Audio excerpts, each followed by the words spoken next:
So you found us. What is it trying to tell us? No strings, no catch. You own everything. Now stay tuned to Rock Flux. Brilliant! Yeah, good morning. As I sit here with a fake fireplace in the background, half awake in the morning, drinking my cold brewed coffee with a marshmallow in it that's not going to melt, but rather than freeze, I realize that that in the area I am, I'm half awake.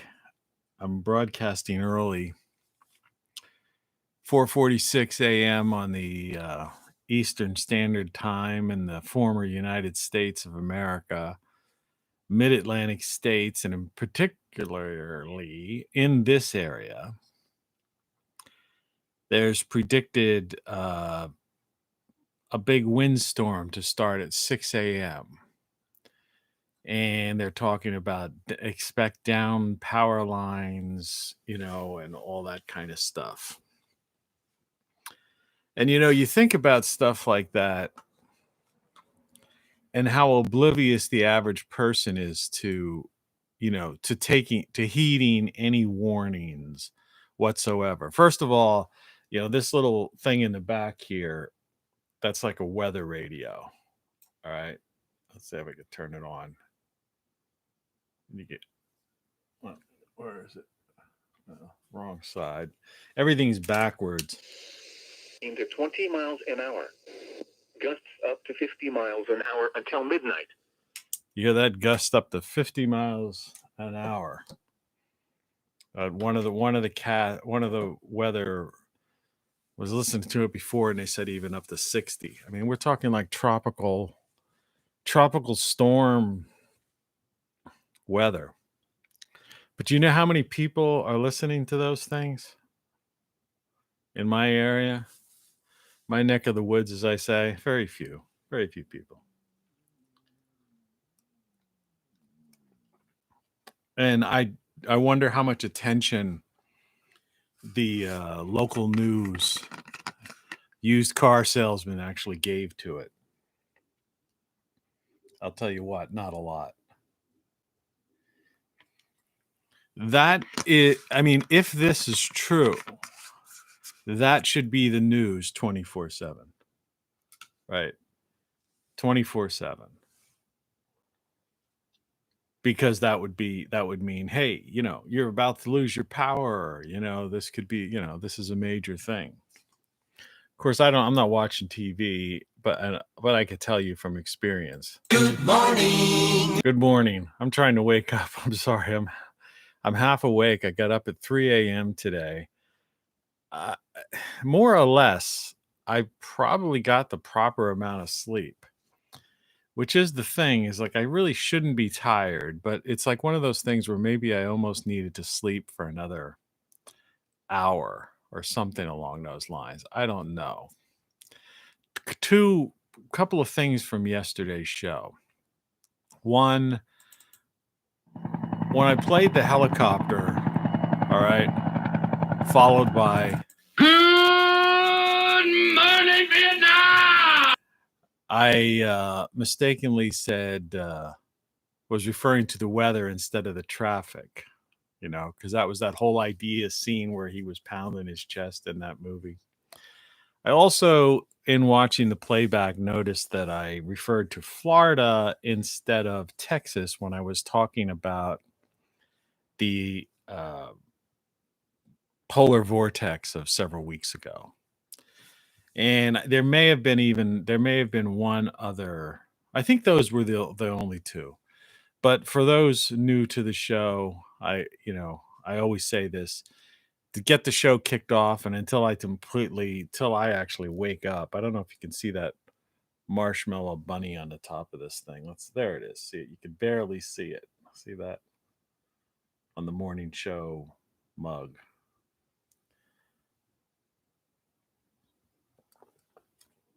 Always to kick things off. These are fairly long shows. we're only about 4 or 5 minutes into it.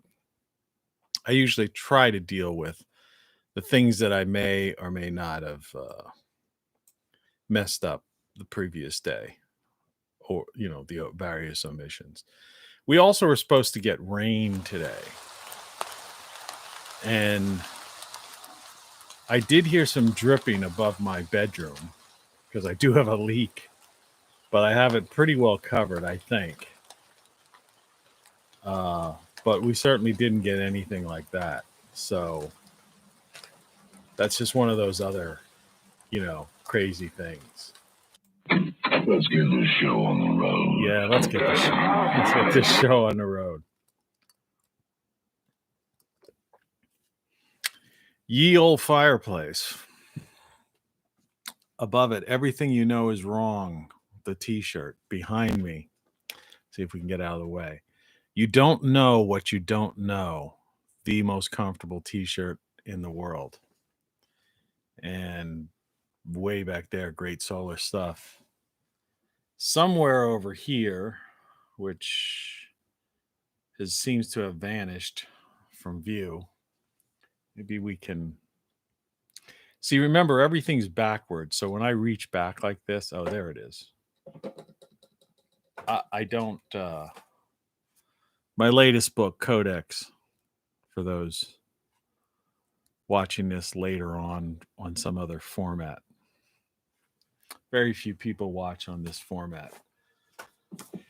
The YouTube format platform, for some reason, doesn't seem to get a lot of hits. But it's the third thing that I noticed on yesterday's show. I missed when I was talking about various other platforms where I was putting this program.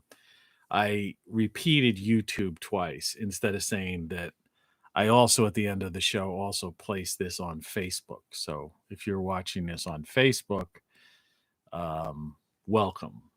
I was off Facebook for 5 years. I'm still technically off Facebook. What I'm doing is, you see my eyes are half open. It's like, but I am posting that there, and may or may not, if someone comments, I'll check in to see if anybody comments or says hello or, signs up, does a friend thing or something like that. It's just that I'm not type of guy to show you what I had for lunch or, my vacation on Facebook. Though I do post some things on Instagram about my backyard garden. I kind of use that as a journal of growth. I'm not particularly happy right now because of this weather situation. It's not so much I'm worried about the wind. I can weather through that because, as you can see back here, I've got my weather radio. That orangey thing beneath the fireplace thing is one of those portable. I've talked about it in previous shows I have on my Great Solar Stuff site. You can plug in something into that. It's a portable power pack that's good for days. If you're not, unless you're really draining power out of it, you could charge things. I've got an emergency cell phone that's 100% charged upstairs, and ice cubes in the freezer, but it's that classic thing, as we get into this thing, as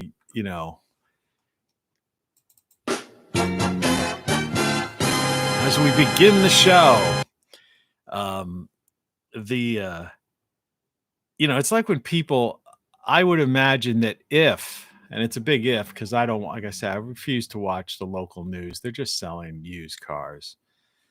But if they were somebody decided to get into in this area to tell, to warn people that there's a good likelihood that there'll be down power lines and the power could go out, and it could be out for, hours, if not a day, because of these 50 mile, 60 mile an hour gusts of wind, which are ridiculously high for this type of area. And It's like the Three Little Pigs, these houses aren't really, this area is not built for tropical storm winds. But if, like I say, if they did, we give it warning instead of some political coverage, which is all you seem to see on the media and why I got rid of TV. But assuming that they did do that, that would mean that there was probably a rush yesterday for people buying, gallons and half gallons of milk and loaves of white bread and various other idiotic things like that. So the power's out. Make sure you got a couple gallons of milk and a couple loaves of white bread. And if you go in there, every bit of bread is gone and there's no milk to be found. And I always looked at that and go like, come on. Even if the power goes out for a day, how much milk and those white, you ever see those white bread roll loaves? They're like this long, there's got to be like 50 slices of white bread in there, So how many slices of white bread and gallons of milk are you going to consume if the power goes out for 6, 12 hours, even 24 hours, even overnight, right? I don't know. Most people around here have gas stoves. I mean, you could cook something, you could do whatever you want to. And besides, who needs the power? And people refuse to get these like that green thing back there, which my finger's trying to point at, which is not only a NOAA radio, but it's solar charges. So you don't need batteries. So you just charge it in the sun. It has a crank on the back. You could crank it if you don't even want to leave your house. You could crank power it. It's got a thing on the side where you could emergency charge a cell phone. The thing on the back, well, you could operate your computer on that thing or TV if you're so inclined, and charge your cell phones and other devices and all of that crazy stuff. And it's got both the USB and the standard just plug-in thing. But people won't buy that, And I guess that was the point I was trying to make, or maybe I should have when I mistakenly said Florida instead of Texas yesterday when I was talking about that thing, is that these events happen cyclically all the time. It's just the weather, or it's just your basic natural disaster, or sometimes a car just hits a telephone pole and the power goes out for 6 hours or something. But people will not prepare. And then those that prepare, the so-called preppers, then they've got, basically hordes of and bunkers full of stuff that'll last, hopefully last them in their minds, dozen years or more. Sacks of rice and all these prepackaged MREs, meals ready to eat. And they say, oh, this stuff's tasty and all that stuff. And I look at it and say, there's got to be a happy medium in between. Yeah, it's like I'm so tired, I almost look like I'm buzzed or something, but I'm not. I'm just tired. Hopefully this caffeine will wake me up. And then I'll be wired afterwards. But the thing about it is, and I might as well get into it because it's that kind of day. What most people don't realize, and I mentioned this before, and I always preface these things. Almost every show I say I've mentioned this before because I usually, like I say, we're not that complicated of creature. We tend to, there's so many things that we think of. There's so many things we do. Our environment is such that it's a repetitive thing. But, practically everyone who has a house, at least, has a grill, a backyard grill. And even people that live in apartment complexes and places like that, there's usually an outdoor grill somewhere. They have one. Like a community one, whatever. And what people never think about is when they look at a grill, they always think these are just common sense things. Now, people don't have common sense. Maybe that'll be the theme today. It's like the lack of common sense that has brought down this country. And it is gone. The former United States, as I call it. Western civilization's been gone for a while now. But it was the lack of common sense that brought down the American empire. I call people being functionally illiterate a failing education system that was more interested in indoctrination for, social and political purposes, social engineering and political ideology, the cult of personality of particular candidates or, whomever. And so there was somehow common sense was erased from the public consciousness, and just like skills were erased from the education system. So people became knowledgeable about memes, the attention span of a goldfish, short little headlines, short little meme things, short little tweets or posts, different ideas like that. But when it came to understanding, the substance, the context, the story behind it, let alone the subtext of a good writer, that it just flew by the wayside for the past several decades. But in a very simplistic way, just following the earlier conversation about these grills, is that people look at a grill and they think, oh great, we could put a steak on there, hot dogs or hamburgers, right? And maybe some misguided vegetarian is gonna put some vegetables on there, which basically means you're going to burn out all of the enzymes and any type of vitamin effect that you get out of it. No wonder vegans are like the sickest people on the planet and die, and the ones who die the youngest. That's another story. So, but no, you have this grill. All right. Now there's two things I'm going to give you two secrets, common sense secrets that, you should be aware of, but you're not aware of. Most people are not aware of. A, you don't need to go to the grocery store and buy a bag of charcoal briquettes or whatever they call them.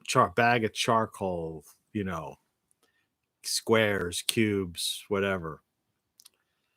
And lighter fluid. Okay. Number one. So, oh my God, we can't use the grill. We don't have any charcoal. You could put cardboard and wood in there. Okay. Number one. All right. It's just a cooking thing. It's like a fire pit. You could, it's a place to cook. People don't know the basic survival skills. And so I say, when the fit hits the shan, so to speak, those who survive are the people with common sense. It's not even skills so much as really using human ingenuity. That's what seems to be lost from society right now. In other words, the idea of, when I talk about the beauty of life and nature, is not only the reason why. What's the purpose of life? The meaning of life? Like, people are what is the meaning of life? Well, the meaning of life is pretty simple. It's put right before you. You've got 5 senses. All right. So the meaning of life is to experience life through your senses, right? The best you can. All right. And it's a beautiful world out there, and there are so many things to you know, to sense. But we've been given more than five senses. We've been given consciousness. We have this consciousness. Like my latest book is the idea addresses the hard problem of consciousness, the difference between the human brain and the consciousness, or the soul, if you will. The idea. And scientists, people who neuroscientists, that people studying the brain, the biology of this bioelectrical machine that we're in, they have no answer. They try to say, well, consciousness rises from, the brain, but they have no evidence of that. And it's as I said in many of these episodes, it's an ongoing discussion. I've written a book that brings up many of these ideas, my most recent book. And that is one of the hottest topics in among that that group of academics right now. But that consciousness, the idea that you perceive the world in the first person, that there's a you behind this thing, just biological machine, this intelligently designed machine, which it is. And anyone who's gone through an operation or has dealt with medical issues and specialists, meaning doctor specialists, understands how the complexity of this machine, and how coincidental and how well built and everything, the clockwork of the universe, the design of that. And we talked about that too, the idea of the moon, just so happening to eclipse the sun, and that the one side and the rotation, it always faces one side, faces us, blah, blah, blah. And the reason why we're going through all these changes, earth changes right now, are all cyclical things, clockwork type things. So we have human creativity. That's the other gift. That's the other thing that we have in life. So we not only have five senses, but we have this human creativity or human ingenuity. And as I've said before, when I say about creativity, that doesn't mean you're capable of painting the Mona Lisa or sculpting the Pietà, okay? Or, have some architectural drawing made for some unbelievable building, any of what we call, or compose a symphony, any of the fine arts. That truly indeed is creativity. But creativity is also just human ingenuity, is just thinking creatively. And, in its most basic level, as we get back to the grill, a backyard grill, I just wanted to, go on that little tangent there to, because it's a bigger issue, but it's also a very concrete, simple issue for everyday people that see something right before them, and are somehow programmed, whether it's through an education system or being dumbed down by the society itself, by just brainwashed through the media, is they look at the backyard grill and they think, oh no, what are we going to do? The power's out. We don't have any charcoal for the grill. We can't even cook hot dogs or whatever. It's like, look, you take a pan, all right, preferably a cast iron pan. That's my favorite. But you take any kind of pan or a pot, right, out of your kitchen. You're going to have that if there's a power outage, no matter what. Grid down situation. And you get some cardboard boxes from things you've ordered on Amazon or things somebody sent you. Or worse come to worse, pieces of wood, and there could be pieces of wood laying in a yard near a building, down piece. If it's a situation like we're about to go through, I've got an hour. This thing might just shut down, by the way. If this is true and these big gusts of wind come in and take down the power line, that, this show will just like end.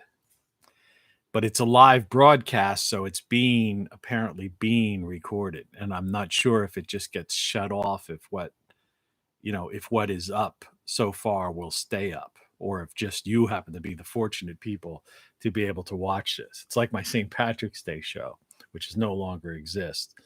But if you were there for those 3 hours, that was like, that was a great time.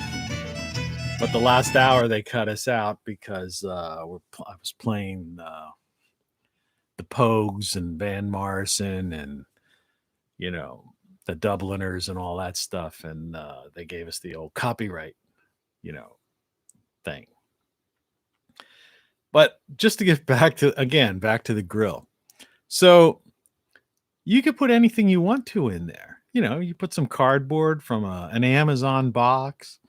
It's just some little sticks, that have flown around from the wind or laying around in a backyard or near a building, or something in your house that's just, if it was really a desperate situation, some goofy little trinkety thing that's made of wood, that has some kind of wooden piece in it, or some bamboo-y, you know what I'm talking about. Just anything combustible, all right?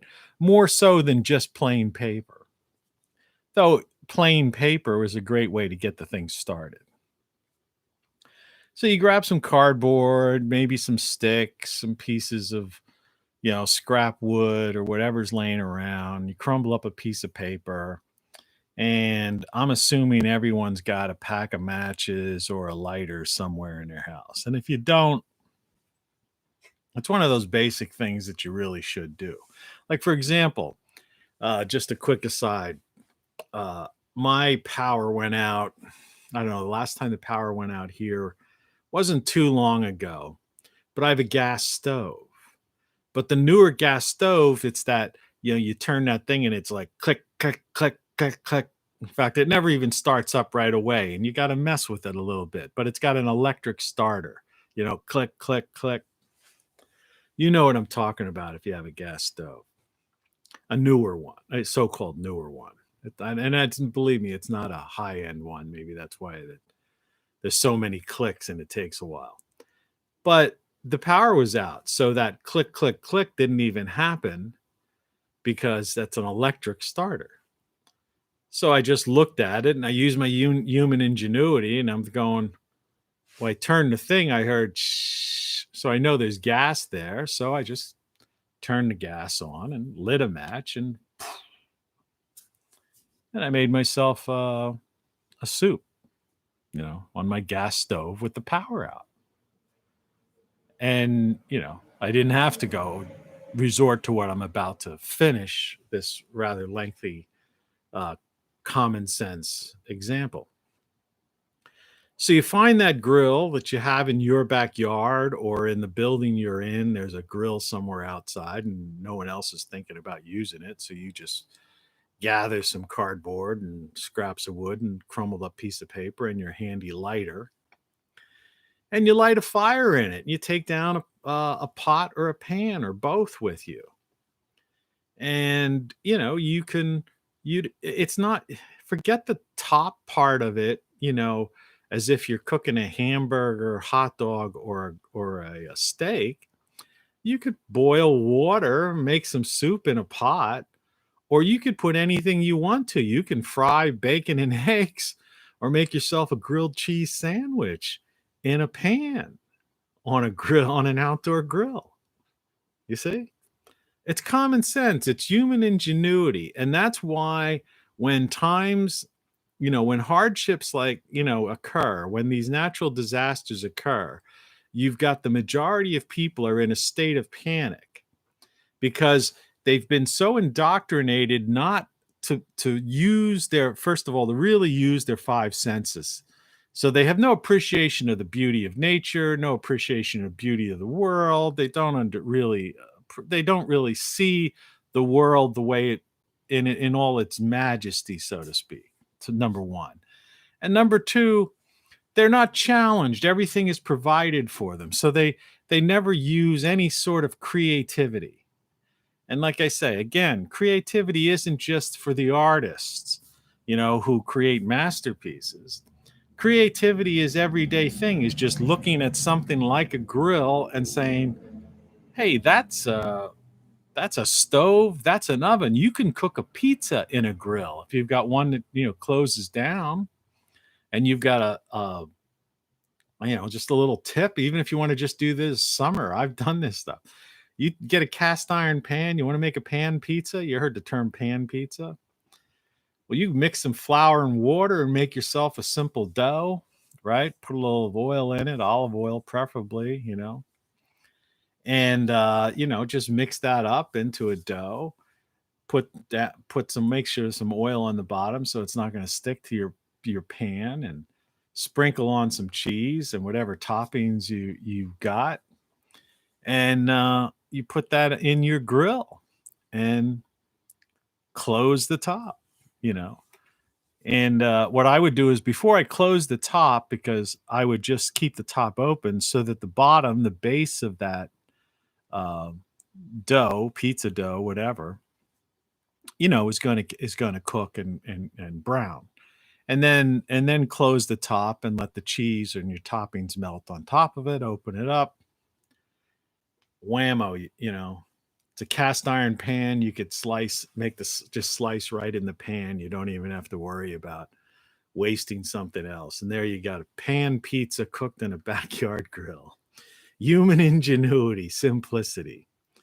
So when the lights go out, everybody's got a grill. And if you don't have a grill, you take a shovel. And if you don't have a shovel, you take some sort of instrument, dig a little hole, and just make a fire pit, right?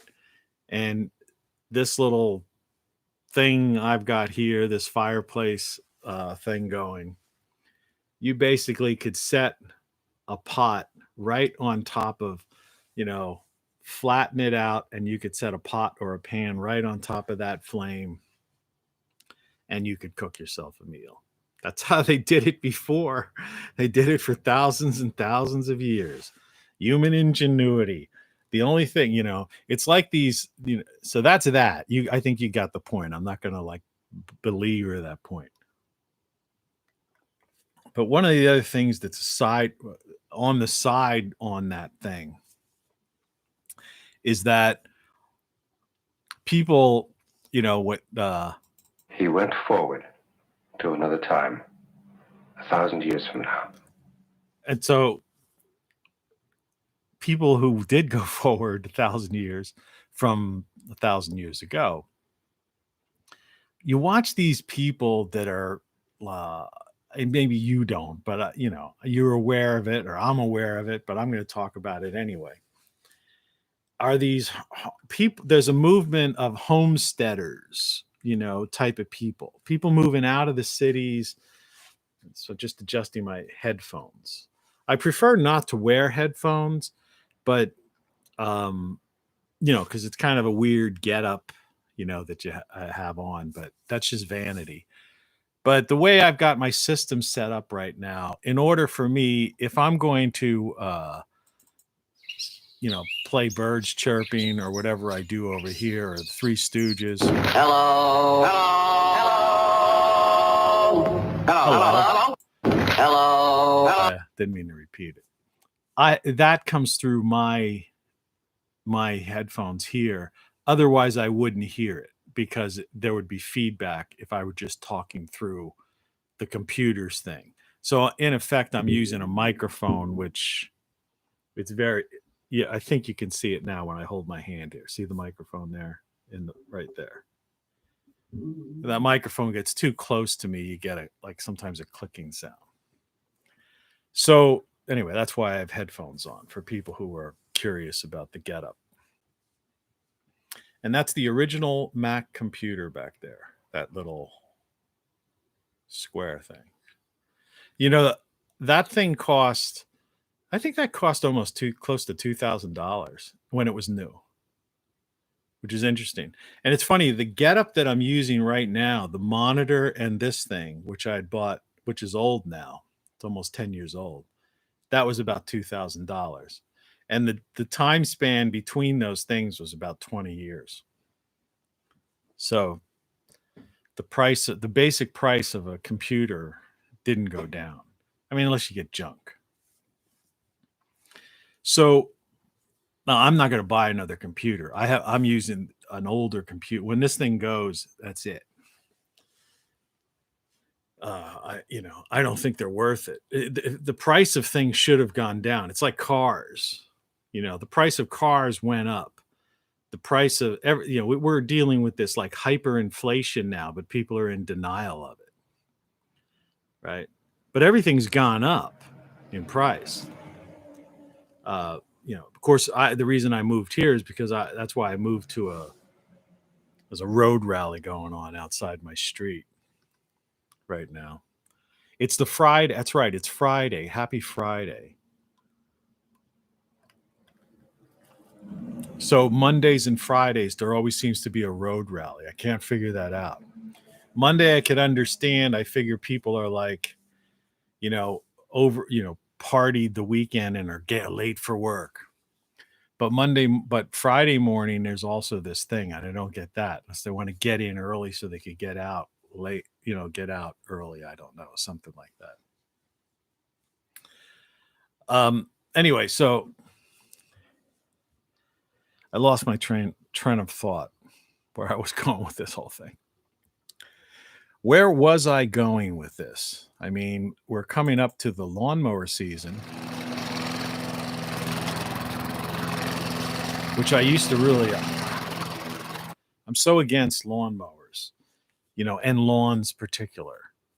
To me, this idea that everyone has this miniature golf course in front or in back of their house, and they manicure it, and these guys buy these $5,000 sit-down mowers, when they could just get a $100 push mower and do the same thing and get a little more exercise. It's kind of one of those funny American type of things to watch. A neighborhood on a Saturday afternoon or a Sunday afternoon, all these middle-aged men sitting on overpriced sit-down mowers mowing their lawns. And they do it every week too. And the lawn serves no purpose. Like it really serves no purpose whatsoever. My lawn, I've basically got, I have no front lawn. That's why I don't know if you can hear some kind of something coming through the mic. This is like kind of directional, so it's mostly picking up my voice. But there are cars just like racing. This is a front room of my house, racing by. It's a 25-mile-an-hour speed limit. This is a neighborhood. But they'd like racing by because around the bend, further from here, a mile or so up, there's a way of connecting to an over-the-hill highway or something. But that's still no excuse to go, barreling through a neighborhood that's 25-mile-an-hour max that, at certain times of the day, there's kids out there waiting for a school bus or something. I've never once, I've said this before, I've never once seen one of these cars or trucks pulled over by a cop. Never once. Yeah. It's just ridiculous. But I mean, I was talking about human ingenuity and various things like that, how people don't pay attention to things and things you can do, simplistic things you can do for survival. And then I got sidetracked and I just completely lost my train of thought. So let's move on to the next topic, I guess. This coffee's finally kicked in. it's worked. I'm using. I broke down, and I went to the store because I bought. I'm completely against that concept. I don't like, but I bought this because I found cooking, or heating up my own coffee was just too much of a scene. It was like an operation, and I just decided against it. And so I bought this medium roast since I got free. We're in the era of free money, and in Pennsylvania right now, where I am, I talked about the Mid-Atlantic states. In this particular part of, like I call my neck of the woods, I'm on the outskirts of town, so to speak. And I'm retired. I've been semi-retired for a while, but I mean, I'm basically officially retired. The people still like nag me to do things for them, but I just reached that point where that's why I'm doing this. This is my new job. I don't get paid for it. In fact, I lose money on it. In the grand scheme of things, it costs me more to do this, right?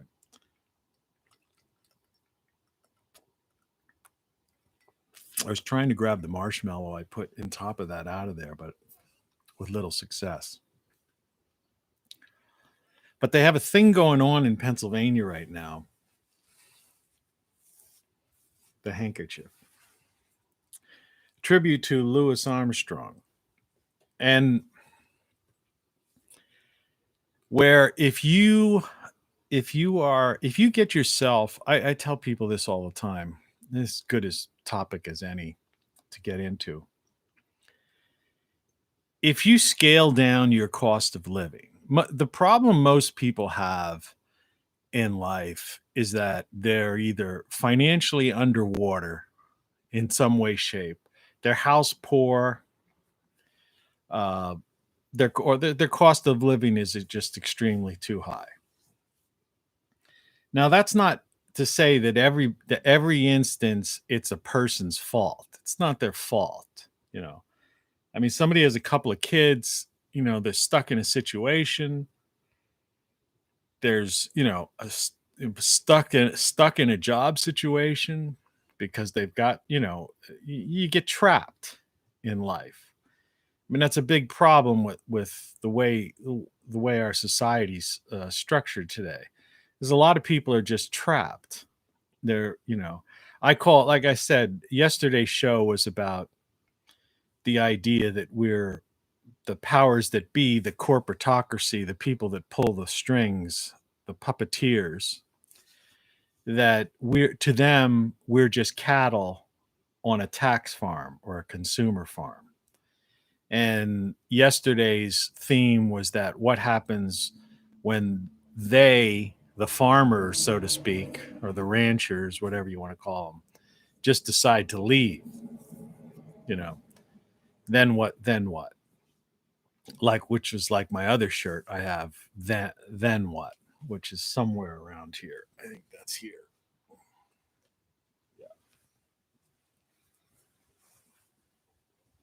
Yeah. Then what? Then what is a great shirt because it's the answer to the questions of the day. Then what answers the question for people for the protesters, the exercising futility protesters. I want this, I want that, do this, do that. And then I say, okay, then what? Because it's never enough, right? And, but yeah, then what, right?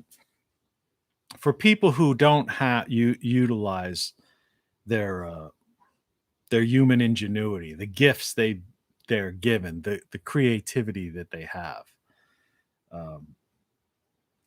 and that could be, that in so many ways, that could be brought out, and people just don't do that. And I don't, and I think that's where that was that point where I was heading before, where I lost the my trend of thought. Is finishing off that idea of the idea that you really can do just about anything. Anything any human does, you more or less can do, unless you happen to have a certain uh, physical restriction that makes that thing impossible for you, or some sort of impairment. But in the absence of a specific impairment, if one person can do it, you can do it, and people overcome amazing things. And that's also part of what I talk about when I say human creativity and human ingenuity, and our ability to say, like, what I guess what it was really what I was talking about when I was looking at the concept of fire. And I know now, I know exactly what I was after. You watch these people on these shows on YouTube particular, but I think they have them on TV, probably on Discovery or History channels or Science Channel. And they're, these people that are survivalists, or, surviving Alaska, or people living out in the wilderness, Survivor Man. I mean, that guy's back, that Stroud guy or something. I think he's got a YouTube thing, but he may be on TV again too. I saw something in my feed, my YouTube recommended list, and I watched a little bit of him talking about his show or something like that.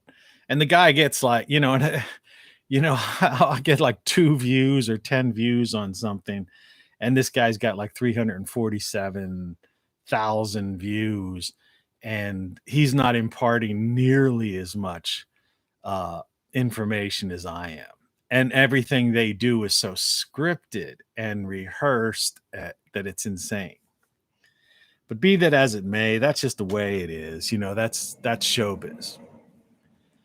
But so these people, they go out into the wilderness, or they homestead, and they go back to and they try to, like, I see these guys and they try to use like a flint, to light their fire, right? Scrape off some birch bark, which isn't really bark, but it's like that paper on certain certain trees. It's very papery and very flammable type of stuff. So they'll crumble that up, put that in for base and some sticks, and then they'll use this, their flint little knife on this flint to make a spark, and that's how they create their fire. And they'll start, they'll have an axe, and and they'll do these things with the everything primitive, as if they're proving something to someone. And behind the scenes, half these guys got a chainsaw off camera, right? Or the worst ones are these people with composting toilets, in effect outhouses. Okay. And like I said, I've got 2 toilets in my house, and I've got one of the cheapest house. My house is the cheapest house in the world. But, one of the reasons I bought it is because I've got a full bath upstairs and I've got a half bath downstairs. And they're flushing toilets. Okay. This is the 21st century. So these people are composting toilets. I mean, what a ridiculous thing. Or having to go out in winter in the woods, and using an outhouse. Okay. Trying to start a campfire with a flint. Right? And chopping things, whatever. And the reason I'm laughing at this, because there's other people out there that don't think this is funny, and they're probably annoyed. Not people now, this is in the live cast, but on various other platforms, as this thing like kind of grows, that's what happens to these videos. They tend to just grow. I just put one on a platform yesterday, and I was able to boost it So it got like I don't know, 1.1 thousand views or something like that. And they grow over time and attract an audience on different areas. So, but what they miss is that, and the idea of the fire in the background today is that through the march of time, as they call it, the people who began first started using human ingenuity. Okay, I mean, from the most basic level of our existence, that's the kind creativity is, that's almost like a consensus, even among people that disagree about other things about life, and human existence. The one thing they agree upon is that the definition of man, right, modern man, is creativity. That seems to be like everyone agrees with that. That's whether no matter where your viewpoint is in other areas. And so when you look at so-called modern man, which could go back to 1,000,000 years, or at least hundreds of thousands of years, depending on your perspective, I personally think there have been previous civilizations and that they rise and fall, just like the ones we've seen in our own times, such as like, Greek, Roman, Egyptian, Sumerian, Mayan, et cetera, et cetera, et cetera. That happened to happen within the last 10 to 12,000 years, the rise and fall of various empires, if you want to call it that, civilizations. But prior to that previous extinction level event, which I got in a little bit in the end of yesterday's program, that probably 24,000 years ago or 36,000 years ago, which I think the Sphinx is 36,000 years old, and was a warning about this repetitive cycle of 12,000 years for future generations, same with the Great Pyramid. But we don't pay attention to that, and or the ruling elite have stolen the artifacts and the information left by those previous civilization. And the sad part is it's sitting in some castle-like or mansion of these Davos set World Economic Forum types. And it's like they're sitting around with glasses of, $1,000 bottled wine. And they're, hey, look at, just like the Antikytherian device, these guys are showing, hey, look at this thing, right? And it's some artifact from civilization that existed 36,000 years ago. Maybe it's some magic mirror, like I call these things, mirror, mirror on the wall. This is all, magic, witchcraft. That's why it bedazzles people, and it's become the center. In a little over a decade, it's taken over the entire focus of society. That's not normal. You look back in history, nothing's done that. Nothing has done anything like that. It literally brought down, it destroyed society, right? It destroyed society. People say, oh, how can you? It's the greatest thing in ever. No, destroyed society. But apart from all of that, getting back to this trend of thought about the people, the before people, and these compost toilet, flintlock type of, survivalists, not even survivalists, they're homesteaders, they're whatever, trying as if they're being true to something. They're absolutely long. It's like one guy, Water drips off his roof, and he just has buckets there collecting it. He hasn't even gone as far as some of the other homesteaders who at least have come up with more complex ways of gathering rainwater and channeling it into their house.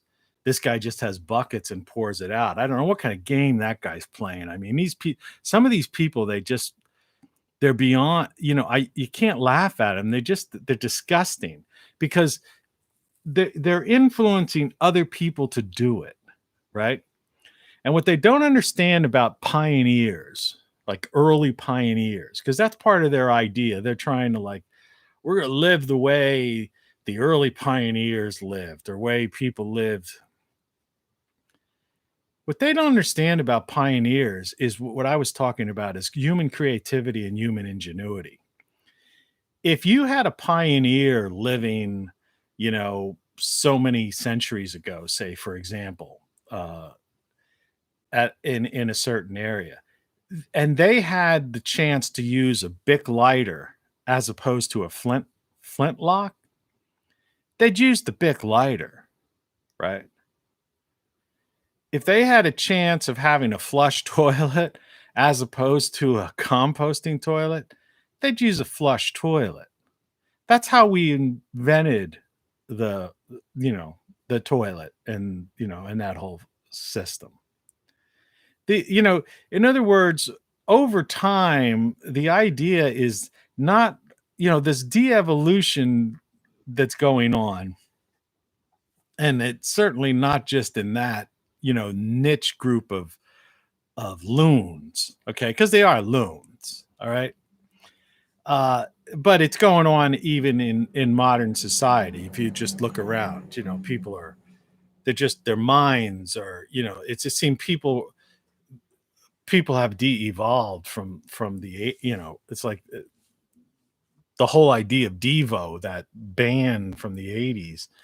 They were predicted the future, because 40 years later, we are Devo type of thing.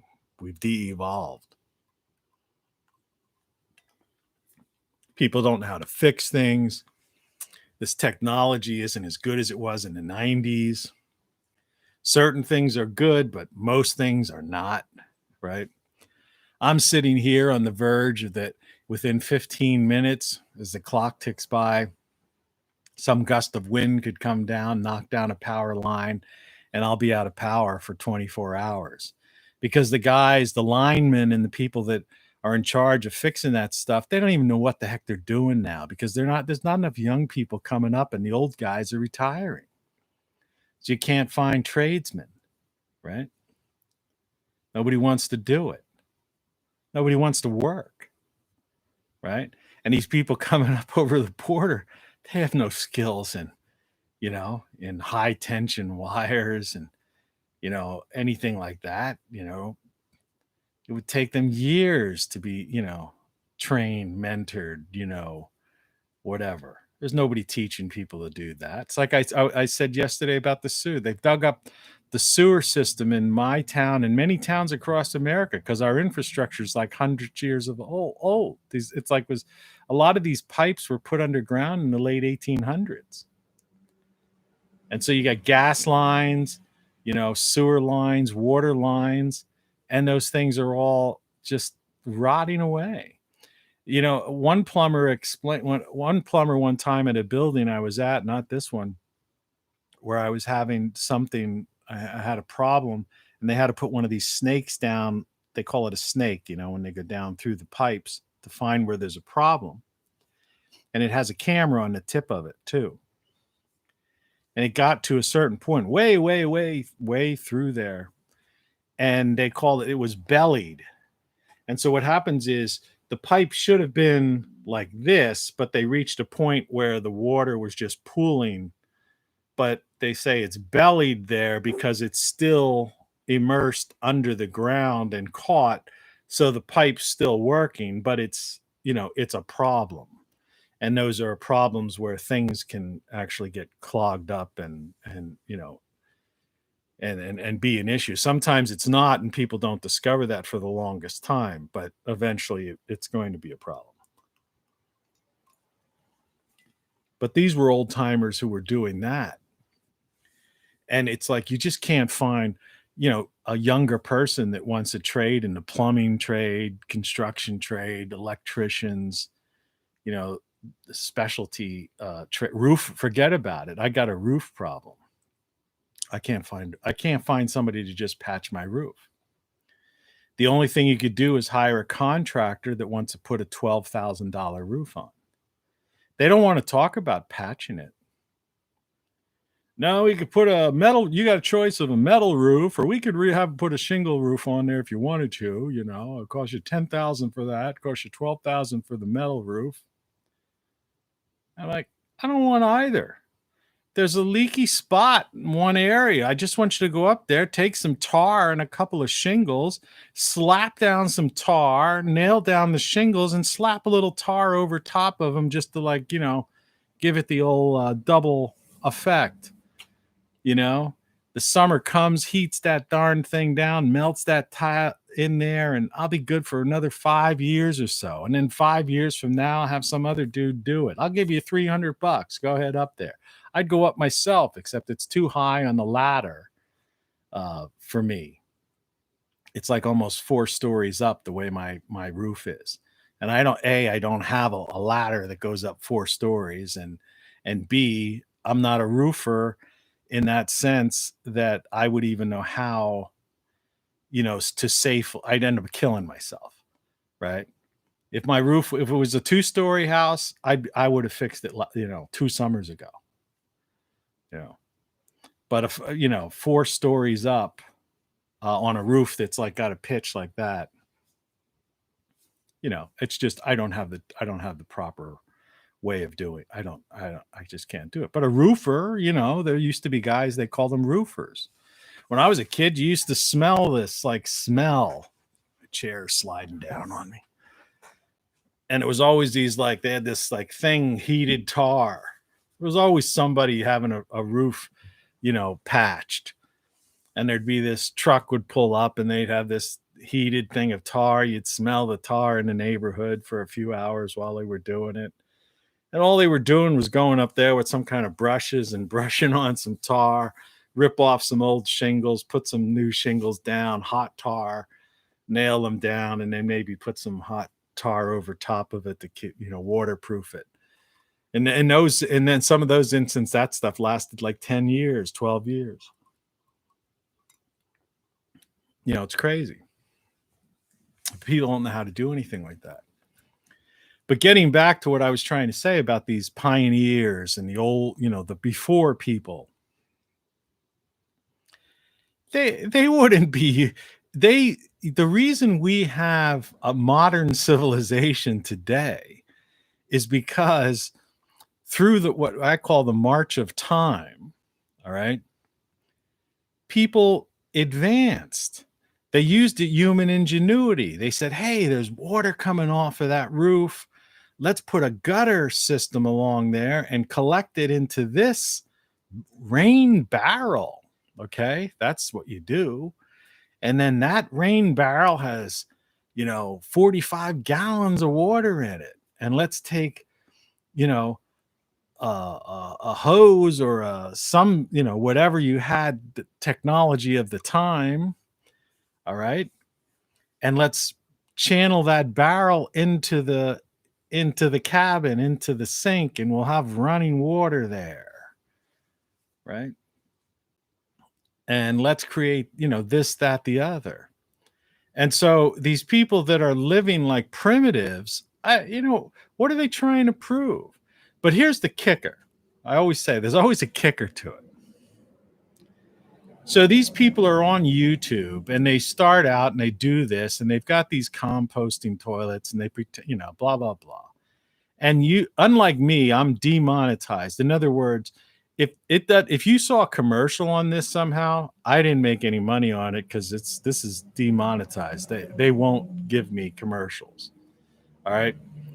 And I don't want them anyway. But I mean, the reason they don't do it is it's a long story from about 12 years ago when I had an argument with then their parent company, Google, that I had created a search engine that was better than Google. Yeah, I know it's hard to believe, sounds like fantasy. And I published this thing. In previous video, I actually put up images of the whole concept of it. And it functioned for a long time. And because they were trying to claim that even though Google's a pay to play search engine and they collect data from you, but you pay to play. In other words, when you go do a search, the first things that come up are the people that pay Google money, right? In case you didn't know that, right? It's a pay to play, it's pay search. In other words, if I buy, give Google $100, I can be at the top of the list when you search for, morning show, right? Well, I had a system that was different than that. And they were trying to, all I had was some related sponsor ads that were available that you didn't have to click on. It had nothing to do with anything. So I think I came up with a better idea. So they permanently kind of banned me. That's the power of big tech. And this happened so long ago, because this was in the early days, that, like I said before, I don't think there's anybody at Google anymore, or Alphabet now, this parent company, that even realizes that. And then of course they've changed the rules now and everything for monetization and stuff. And the way I hate commercials to begin with, that I'm not interested. But yeah, I don't make any money on any of this stuff. It's just a service to others, sharing these ideas. So people over the years systematically developed ideas, and they shared those ideas, and civilization advanced. It was, a step-by-step, process. And in fact, in many of the early days, things that were adopted were just adopted because they were shared, or somebody noticed another person doing that. People apprenticed, at a business or at, some smith, a blacksmith, somebody doing a certain, you went to work, with a carpenter, a mason or whatever. And as these advancements, they were passed down, and next thing you knew, you had, modern cities, modern toilets, and a modern, a good way of life. I mean, years and years and years ago, 2,000 years ago, the Romans had running water, and they had toilets. They weren't using outhouses. So why would some, guy up in the Canadian wilderness be using an outhouse? And what an idiot. But the kicker, like I said, the kicker about this whole thing is, this whole show is just a babble, waiting for the power to go out type of thing, is these guys are monetized. That's why I brought up the monetization thing. So they make money, but they don't just make money. They make hundreds of thousands, and some of the real higher echelon, they've become millionaires. But many of them make hundreds of thousands of dollars, if not in the high tens of thousands of dollars. So you see less videos from them. You stop seeing their wives or whoever else used to be on their shows, because they're, who knows where they are, jet setting around the world, all right, or living in a condo somewhere with all in the lap of luxury. And you have no idea what, and so, I always bring up the one guy who ended up buying an airplane. I don't think they ever finished that house that I used to watch this one show. And so that's even the more absurdity of it, that it's all showbiz. It's like TV. They're just selling cars. whether it's a local TV station, they're making six figures. And if it's a national TV station, they're making seven figures or more. The big ones are making, like, some of these announcers make $20 million a year contracts, right? So they have no idea about, politics and all these events and all this stuff they cover. That's just content for them. That's just their job. They're just reading the teleprompter in front of them. So everything's fixed. You can't change it. It's everything's a lie. Everything you can't see the bottom there. Everything is wrong. And the idea here on this other shirt of mine, you don't know what you don't know. And my answer to all these protesters and stuff is that other shirt I showed you. Then what? Right? That's why this show isn't particularly popular on YouTube. People don't want to hear the truth. They just don't want to hear the truth. They don't care, Good morning. So, good morning. That's that's kind of I think I got everything more or less looped back into where I wanted to, even though we had that little loss of train of thought there for a second. But yeah, take it, I embrace modern technology. I'm using modern technology. This is TV. I'm broadcasting, okay, worldwide to a global audience. All right. This thing will exist and will have legs, as they say, over time, right? We'll build an audience. And that's a good thing. But at the same time, I'm not going to be caught up in a world of diversion through this, what I call the black mirror, right? And have my whole life live around, some focus on something that didn't exist, a little over a dozen years ago. Just simply didn't exist. So how could something that didn't exist become the center of everyone's life? Right? It's just like this plague that, that just seems to end, is the endless plague. Right? It's like there was a time when, you got sick, you stayed in bed, and, you took some home remedies or you talked to a doctor and you got better. It didn't last, you didn't just keep having some endless fear of germs, So, these things that, that's the de-evolution of society. And how they've social engineered, indoctrinated, propagandized, whatever you want to call it, people into this, into such, I don't know. They just, I play this clip often. The only thing we have to fear is fear itself. People are just living in fear, and they found the perfect thing now. The fear of germs, the fear of catching a cold, the fear of catching the flu, right? You see it within families, and it's irrational behavior among people. Irrational behavior.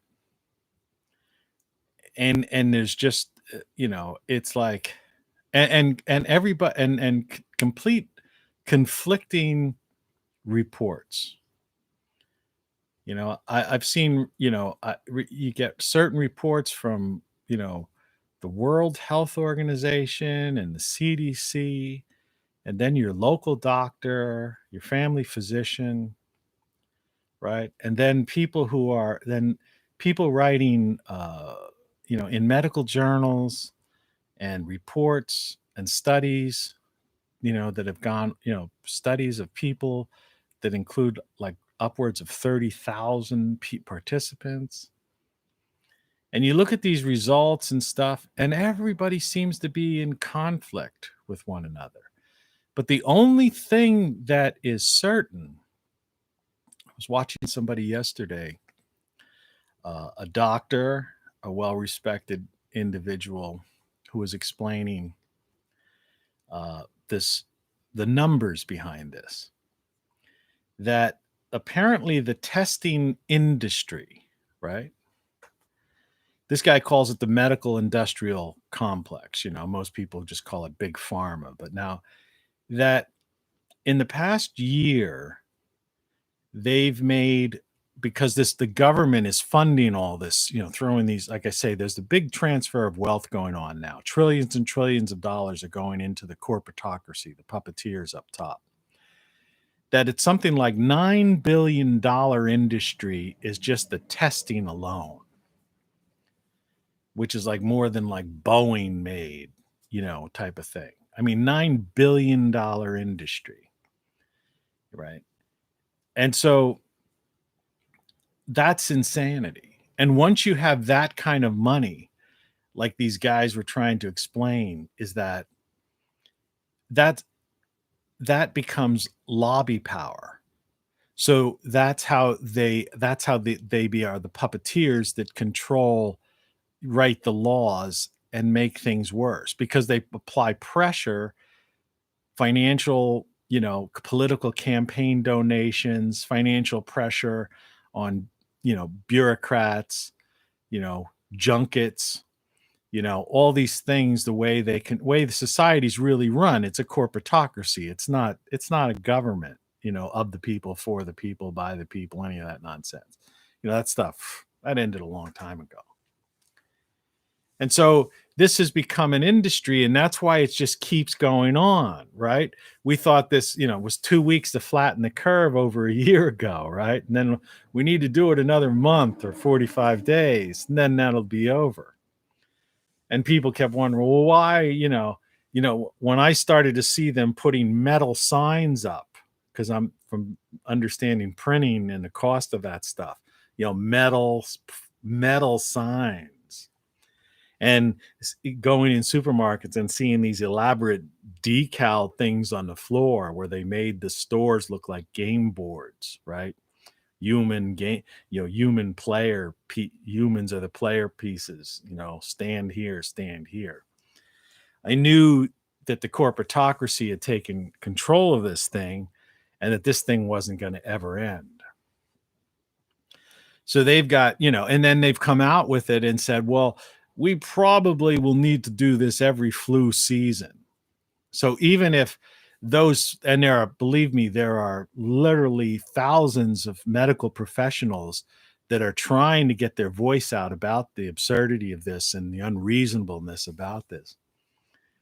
And eventually those voices will come to the fore. But these guys already have their plan B in effect. And their idea is that now that we've scared people beyond any reason, right? That every year they'll say, oh, well, you're going to, in order not to get the flu, you're going to need to wear a mask and social distance every year. And we're going to have to restructure society. That's the Great Reset. So, but it all has to do with money. The testing alone has become probably a $10 billion industry. The amount of money spent, it's probably hundreds of billions that in the vaccine industry. Big Pharma is making a fortune on this. And so once they take charge of a thing, and once they social engineer people, which they've succeeded in doing, it's been over a year and a half now. Remember, this thing started back in like October of 2019. They call it 19 is on the thing. It's the year 21, right? This is the spring. We're already, several weeks into spring of 2021. All right. And they're still telling us this is still some 19 thing, right? Even the so-called pandemic the 1918, that thing was over, right? That didn't last that long. Notice they don't refer to that anymore. I'm telling you, man, the world we live, everything you know is wrong. And what you don't know, you don't know. And people just are so clueless to this. They're brainwashed. I mean, for a guy like me, look, I'm immune to this stuff. I've always been since I was a kid in high school. All right. It's just certain people it just doesn't, someone says something absurd and I just look at it and go like, you got to be kidding. And the face on them, because the type of people that push this kind of stuff, the vast majority of people, they say it and it's like, people just fall hook, line, and sinker for it. And then a guy like me goes, you got to be kidding. And you should, and the expression on their face when they see somebody that just looks right through them and sees their lies, their game, their deception, their con. It's like the car salesman, right? They do this, wax the car, maybe put new tires on it or put that, they've got all these tricks. You see them, they sell them all. Used to sell the stuff on late night TV, things that you could do to take a dent out of a car, or a spray you could spray on your dashboard that makes it look like it's new, right? Something you could spray on a tire and it, brings it out, makes it shine like it's a new tire. Well, used car salesmen, that's why I always bring that up. People on TV and in newspapers, I don't have it anymore because I took my garbage out. Monday's my garbage day, so it's gone. So I don't have the full page car ad. But like I say, anybody who still reads a newspaper, just open it up, and the biggest ad in that newspaper is going to be an ad for cars, most likely mostly used cars. And TV, you turn on your morning show after this, and if you're watching live, and you're going to see a car ads, and these people are used car salesmen. And it's like a guy like me walks onto a lot like that, and I just look at the guy and go like, come on, man, you got to be kidding. That car's got 120,000 miles on it. All right. Yeah, you did a really good buff and shine job on that thing, and you really sprayed that dashboard and those tires down. And yeah, it looks like a real sweet ride, as they say. But that car is a piece of junk. It's a 12-year-old car with 120,000 miles on it. And it's a Chevy or a Ford that, it's not a Volvo. All right. I mean, there are some cars you could get up to 400,000 miles on, properly taken care of, but not those cars. Not those used cars. And that's what's going on right now. This cult of personality, I hate to say it, but, the rise of, these political figures that won't go away. I don't mention any names, and I don't want to be political anymore because I'm just not into it. And I enjoy doing these shows, so I don't want to get kicked off because I mention names, one or the other. Though I think people who watch these things know who darn well I'm talking about. But I think that there's a cult of personality that people have with politicians on both sides. All right. And they just don't understand and how politics has become the new pop culture. That's all the news is fixated on. And who cares? Those people are insignificant and irrelevant in our lives. They have nothing to do with it. And the example I always give is that if you're sick or someone around you is sick, you tune out of that stuff like that, and you're focused on, that person or your illness. And if there's something like they're saying, I don't hear the wind howling outside, supposed to start at 6 a.m. and it's already 6:10. But if there's some natural disaster, your roof blows off, or you got to deal with, survival situation, you're not worried about that. And at that point, see, that's when you're thinking, that's a moment of clarity. That's when you're thinking, the best. Because what's happening is, excuse me,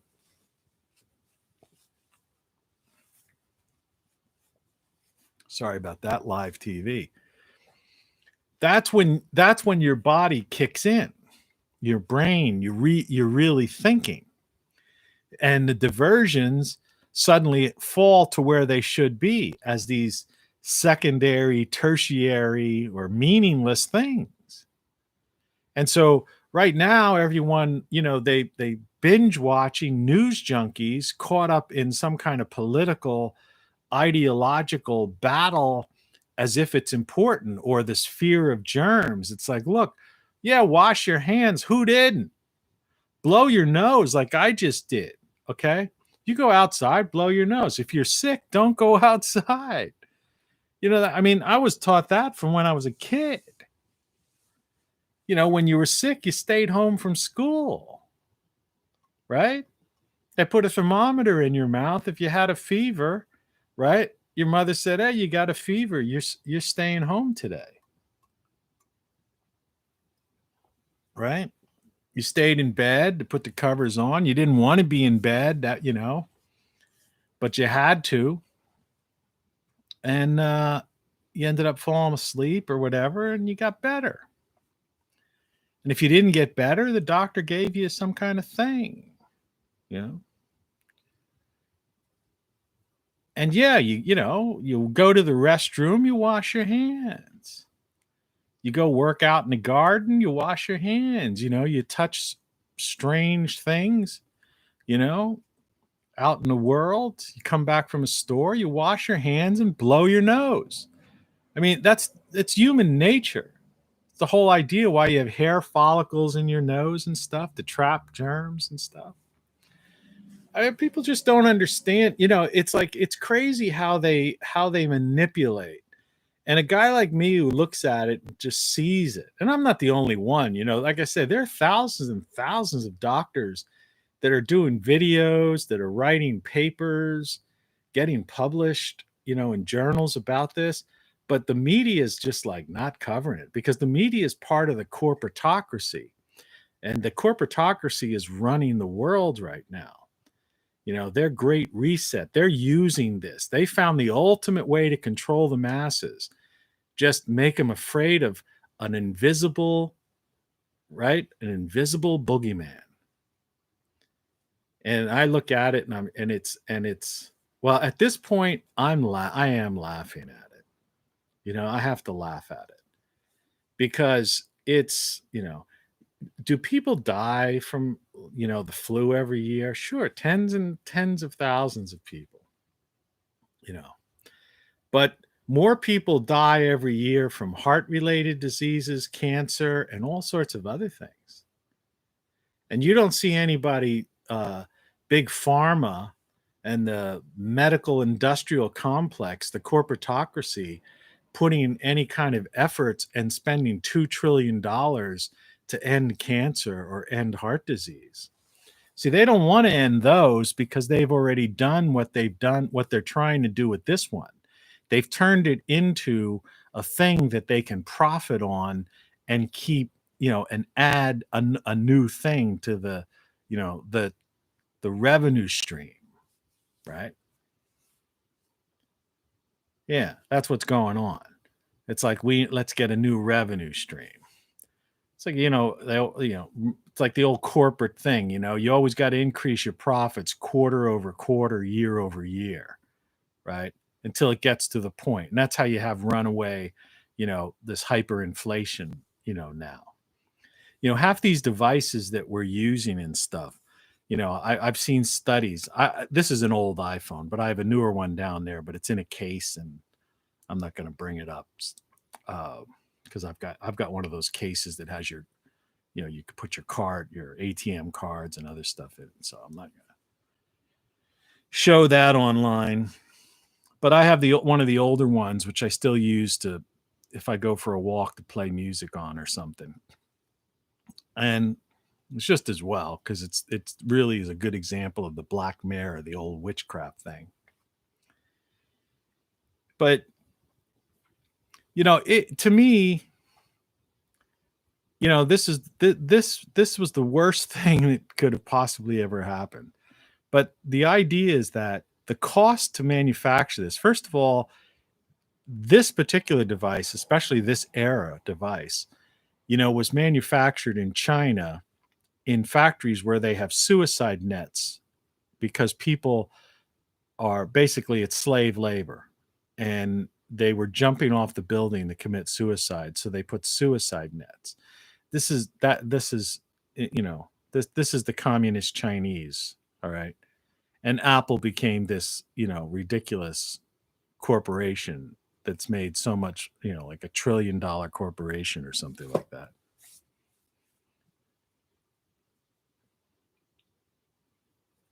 And people just are so caught up in that world that it's beyond hope. That's the biggest thing. Like I say, the 4-letter word of the year 2021 is hope. That's a 4-letter word. And in the negative sense, when people say, don't use a 4-letter word in my house. Well, guess what? The 4-letter word that you don't want to use in your house these days is hope, because that's what they're doing. That's the 4-letter word of the day, hope, because it's false hope. They're messing with people's minds. Everything is wrong. What you don't know. It's all a manipulation. It's all a game by the corporatocracy. And like I said yesterday, one of these days, when they collect enough trillions, and it probably could be this year, because this year they're in store for collecting at least another $3 trillion into their coffers. And they, remember, we're cattle on their tax and consumer farms. So using my analogy of the farmer, then if we're on a farm, a tax farm, a consumer farm, what happens when the farmer leaves, right? Or the rancher, if you want to call it that, if we're cattle. Well, that's it. That's where we're headed. And that's coming. I say that's coming within 6 to 18 months. And probably most likely this fall, you will know for sure, because they will have cleaned out the former United States so much that they're gone. Okay. The breakaway civilization will be, who knows? I think, there's like many of them have already moved to places like New Zealand, but there's all these places in Europe, and they've got it all figured out, right? They're not really, the people living in this country just don't get it. These ruling elite, the Davos set, they're just, this is their last big money grab, and it's going to be over the top, and they're set and they're done. They also know that there's only about 25 years until this potential near extinction event coming. And so they just want to, get themselves in places where they think they can survive it or live out those 25 years in the lap of extreme luxury. And now what happens to the former United States? Remember, Western civilization's gone. It's long gone and buried. Well, there'll be a power vacuum, particularly in the big cities. And that power vacuum will be filled by the lowest of the lowest, of characters, of the criminal type characters. I mean, it's bad enough that basically most governments are criminal enterprises now, and have been for a long time. I mean, just think about it. Look what's going on in the United States. It's a criminal enterprise, right? And there's people just, you say this kind of stuff and people just like, they look at you because they don't see it, right? They're so socially engineered, indoctrinated. They're such suckers to propaganda. They're such news junkies. They have this they fell for the 4-letter word, hope, promised by these people who, it's just by this cult of personality and obsessed with this politics as pop culture. And they just don't understand. When you say social engineering, they don't even know what that means, right? Well, the Davos set knows what social engineering is. They've got sessions on that when they hold at the World Economic Forum. They know what it is. They've been doing, this is a long, Agenda 21, Agenda 2030. These things have been like in the works for like decades. Agenda 21 wasn't about the year 2021, was about the 21st century. Agenda 21 was basically already written, right? The documents, stacks of documents and how to implement it were already in place in the 1990s.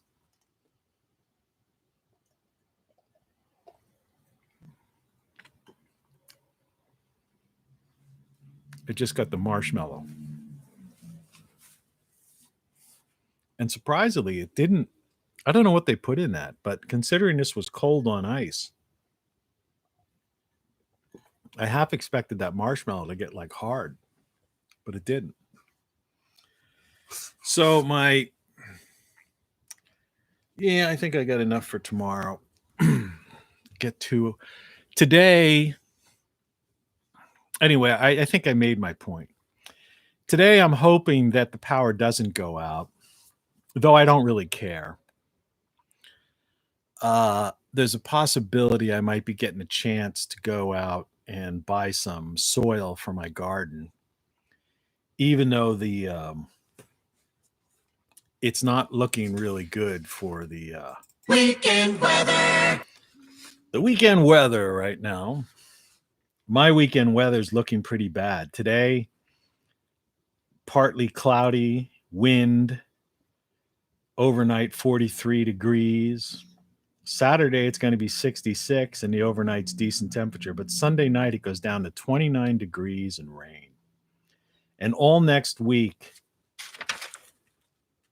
you can see that. Monday through next Sunday, I've highlighted it. Look at that. Sunday night, 29 degrees. Monday, 33. Tuesday, 43. Wednesday, 38. What's that? 38, 39. Thursday, 30. Friday, 30. Saturday, 38. That means I'm like a total week away of a plant. I mean, I've got stuff in the ground planted, but I mean, I'm going to have to like cover that stuff and nurture that stuff.